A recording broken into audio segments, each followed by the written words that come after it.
세계의 재판이라고들 하죠. 이맹희 전 제1비로 회장이 삼성 이건희 회장을 상대로 낸 유산 배분 소송. 지난 2012년에 시작해서 1심에서는 이건희 회장이 승소, 이맹희 전 회장이 패소를 했습니다. 현재 항소심을 진행 중인데요.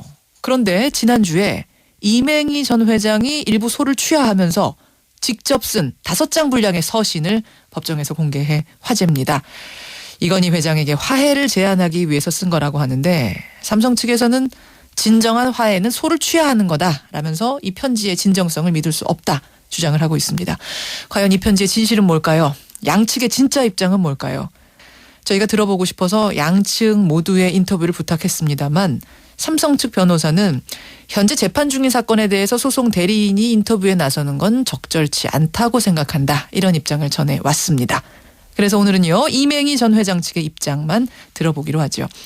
법무법인 화우의 차동원 변호사 연결이 돼 있습니다. 제가 삼성 쪽의 반론은 대신 전하면서 진행하는 걸로 하겠습니다. 차 변호사님 안녕하세요. 예, 안녕하십니까. 우선 이맹희 전 회장이 처음 소송을 낸 취지는 뭐였죠? 삼성과의 장저로서 이 그동안 벌어졌던 분열 현상을 봉합하고요. 예. 화합을 하자는 취지에서 처음에 소송을 제기한 겁니다.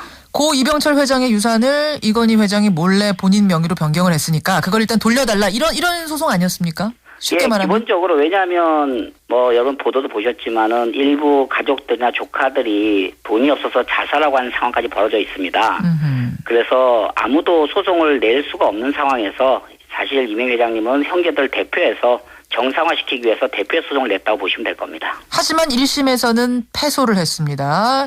왜냐하면 일부는 제척기간이 지났다. 또 일부는 상속재산으로 볼 수 없다. 해서 패소를 했는데 항소를 하셨어요. 예. 그런데 이번에 일부 소를 취하했어요. 그게 에버랜드 청구분에 대해서만이라고요. 예. 어떤 이유입니까? 상대방 측에서 마치 이맹희 회장님이 삼성 어떤 경영권을 뺏으려고 한다. 이런 소문이 많이 있었던 모양입니다. 예. 형제를 화해하자고 그러는데 남의 그룹 운영권을 뺏자고 하는 건 좀 문제가 있지 않냐. 그래서 저희들이 이제 그 부분은 과감히 취하하고 그야말로 소송의 순수성을 높이는 것이 2천억을 포기하는 것보다 더 나은 거다. 근데 편지에도 나타났다시피 이맹희 회장님이 너무 대승적인 결단을 해서 저희도 사실 부끄러웠습니다. 회장님 앞에서. 삼성 그렇죠. 그룹의 경영권을 틈내는 것이 아니다라는 의미로 훼손하려는 건 절대 아닙니다. 이 부분에 대해서만 소를 취하했다 이런 말씀. 어쨌든 지금 항소가 진행 중인 상황에서 갑자기 화해 편지가 나왔습니다. 이맹희 전 회장의 직접 쓴 화해 편지. 이거는 어떤 의미일까요? 어떤 취지일까요? 간단히 말씀을 드리면 이건희 회장님과 화해가 우리 1심 판결 난 상태로 될 거라 생각을 했었습니다. 왜냐하면 이건희 회장님도 사실 1심 판결은 부담스러운 내용이고 우리가 패소했지만 그래서 그렇게 되면은 화해가 자연스럽게 될 것이고 돈 문제야 나중에 형제간에 하면 되는 거니까. 근데 2심 판결에 와서 계속 화해를 기다리고 계셨는데 지금 화해가 마지막에 이제 거부하는 형태도 있고, 왜 화해를 거부하냐 했더니 삼성그룹의 경영에 문제 된다고 하니 지금 문제가 좀 그래서 우리가 화해를 좀 주도를 쥐자. 그리고 화해 핵심 내용은요.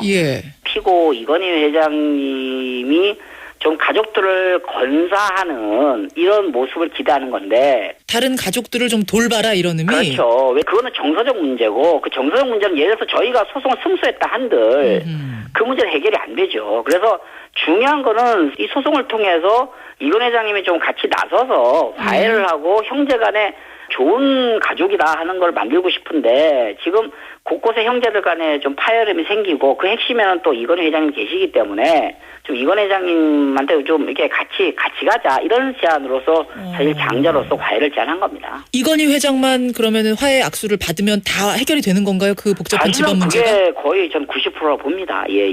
자, 우리가 이제 이 얘기를 좀 하기 전에 이맹희 회장이 이 편지 내용이 지면으로는 공개가 됐습니다만 육성으로 뜻을 전한 적은 없는데요. 오늘 이 방송을 위해서 직접 육성으로 메시지를 녹음하셨다고요? 예. 육성으로 직접 녹음을 하겠다 한 이유는 뭘까요? 어떤 진정성을 보여주기 위해서? 저희들이 방송에 나갈 기회가 되신다면, 이명희 회장님께서, 내 목소리, 내 뜻을 직접 전달하고 싶다고 하셨기 때문에, 이번에 육성을 좀 생각하게 된 겁니다. 자, 그러면은 일단 그 육성 편지를 좀 들어보죠. 저쪽 사는 것도 내가 양보해야 안 이루어지긴 않고, 나는 가가 양보를 해야 화해가 안 되겠나 이래 생각하는데 모르겠다. 내가 결정적으로 얘기할 수 있는 거는 지 잘못을 먼저 내한테 어려울 것도 아니다. 머리 숙이고 다시는 이런 일 없겠다. 형한테 미안하게 됐다. 하고 하면 내가 뭐 어쩌겠노? 지가 그 잘못했다고 그리 나오면 그걸로 아니 나도 잘못한 게 많다 그러지 마라 이래가 넘어갈 수가 있는 거지. 예. 이명희 회장의 육성 편지, 육성 메시지를 여러분 잠깐 들으셨는데요.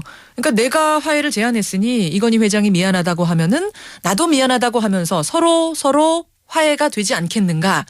이런 뜻을 지금 전한 겁니다. 예. 변호사님. 그런데 이 법정에 제출한 화해의 편지, 화해의 메시지 내용과 몇 년 전에 쓴 자서전의 내용과는 좀 다른 게 있더라. 이것으로 미뤄봐서 과연 이 편지에 진정성이 있느냐. 삼성 측에선 좀 의심을 하는 것 같은데요.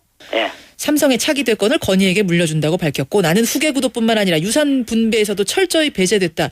이렇게 인정하지 않으셨나요? 근데 이 편지에선 고 이병철 회장께서는 유언을 남기지 않았다. 뭐 이렇게 예. 좀 사실관계가 틀리네요. 그러니까 이게 좀 여러 가지가 있는데요. 이제 약간 혼란스러운 몇 가지 정리를 일단 해야겠습니다. 예. 기본적으로 제가 다시 말씀드리지만 이병철 회장님은 유언이나 이런 걸 남긴 바가 없으십니다.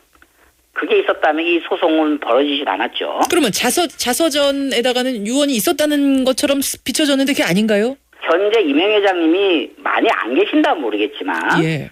지금 살아 계시기 때문에 예, 예. 본인이 직접 쓴 편지와 20년 전에 쓴 글과 일부 차이가 있다고 하는 부분에서는 본인이 직접 쓴 글이 훨씬 더 자료가 더 가치가 있겠죠. 그럼 자서전은 뭐 누군가 이제 옆에서 대필 작가들이 그렇죠. 이렇게 써주고 하는 과정에서 쓰신 거니까. 하지만 93년 책 나온 시기가 뭐냐면 이건희 회장님이 삼성의 신경영 선포할 때거든요. 예. 형 입장에서 동작을 밀어준다는 차원에서 아마 책을 쓰신 것 같은 느낌이 있어요. 그리고 편지에 있는 내용대로 이건희 회장님을 좀 밀어주고 잘해 우리 자식들 챙겨주고 가족들 잘 건사할 거라는 신뢰가 아직 있을 때고 예. 약간의 립 서비스가 아니었나 생각합니다. 이 오히려. 부분에서 제가 사실은 왜 이렇게 쓰셨냐고 회장님께 이명희 회장님께 여쭤봤더니요. 예. 말씀 안 하세요. 아하. 솔직히 말해서 그 동생을 믿은 거에 대한 어떤 그런 거를 밖에 얘기하기가 여기 편지 처음 말씀하시는 거거든요. 그 그렇군요. 사실관계를. 하여튼 지금 살아계신 분이 지금 쓰고 있는 직접 쓴 편지가 훨씬 이게 더 당연하죠. 유효한 거다. 일단 이 부분을 좀 당연하죠, 말씀하시는 그거는. 거고요. 예. 또 하나는 예. 이게 진짜 화해의 편지라면서 예. 편지 내용 중에 보면 이런 게 있어요. 이건희 회장이 어머니를 떠나보내는 순간에도 얼굴을 내비치지 않았다라든지 뭐 이런 식으로 좀 혹은 이재현 회장, 그러니까 이명희 전 회장의 아들이죠. 이재현 CJ 회장이 미행당하고 뭐 CCTV 설치해서 어떻게 하고 이런 행동을 했음에도 불구하고 내가 어떻게 했다라든지 이건희 회장이 한 내용들, 과거 내용들을 하나하나 짚는 것이 오히려 의도적으로 이건희 회장을 좀 나쁜 사람 만들려는 것 같은 느낌이 드는데 그러면서 무슨 화해 편지냐 또 이런 얘기를 하는데요.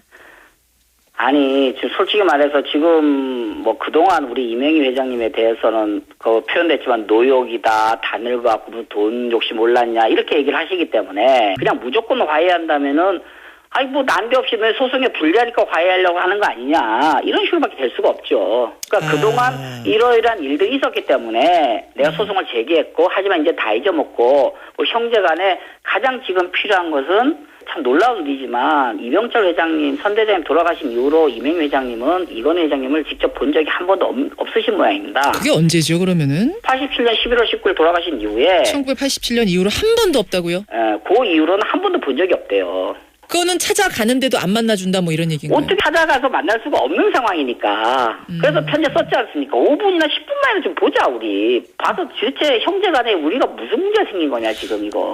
그러면 이제 언뜻 들으시는 분들은 아니 그럼 이렇게 처음부터 화해를 원했으면은 왜 소송을 걸었느냐 이렇게 생각하실 수도 있는데 그럼 처음에 소송을 건 이유도 소송은 아까 말씀드린 대로 일단 상속을 포기하라는 이제 황당무계한 문서가 삼성으로부터 왔었습니다. 아하, 그래서. 그런데 그걸 뭐 포기해버리면 화해가 뭐가 없지요, 그죠? 그 소송을 제기해놓고 화해를 하려고 했던 거죠. 근데 지금 소송을 포기하라, 취하라고 일방적으로 얘기하는 것이 아니라 예. 지금 그거 하기 위해서는 어떤 화해에 대한 기본 전제가 존재해야 된다는 거죠. 이명희 전 회장 측에서의 계속 얘기는 애초부터 우리가 원했던 건 진정한 화해, 그렇죠. 집안이 다시 이 예전처럼 돌아가는 것, 화목 그렇죠. 이런 네. 거라는 말씀이세요. 그러면서 네. 지금 이제 화해라는 것의 본질이 뭐냐라는 얘기, 좀 구체적인 행동은 뭘 해야 화해가 되는 거냐라는 부분에서 만나서 5분이라도 만나서 화해 약속하면 소송을 오늘 화해 약속하면 그 뒤에 어떤 일이 발생될지는 저희들 전 예측할 수 없습니다. 진짜 만나길 기대하고 계시고요. 진짜로. 어떤 일이 발생하는지 상상할 수 없다는 게 무슨 말씀이세요? 아니 언제든지 소치할 수 있다는 거죠. 제가 볼 때는 그 의사를 추측해 볼 때는. 그 가능할까요? 저는 가능하다고 봅니다. 굉장히 스케일이 크시고요. 그러니까 선이 굵으세요. 네. 알겠습니다. 오늘 저희가 양쪽 이야기를 사실은 다 듣고 예. 저희가 조정 역할을 할 수 있으면 좀 좋았을 텐데 삼성 측에서는 나서기가 어렵다라는 입장을 보내왔다는 거 여러분들께 대신 알려드리고요. 오늘 이명희 전 회장 측의 입장이 어떤 건지, 이 편지의 진위는 뭔지 좀 들어봤습니다. 변호사님 고맙습니다. 예, 고맙습니다. 예. 법무법인 화우의 차동원 변호사였습니다.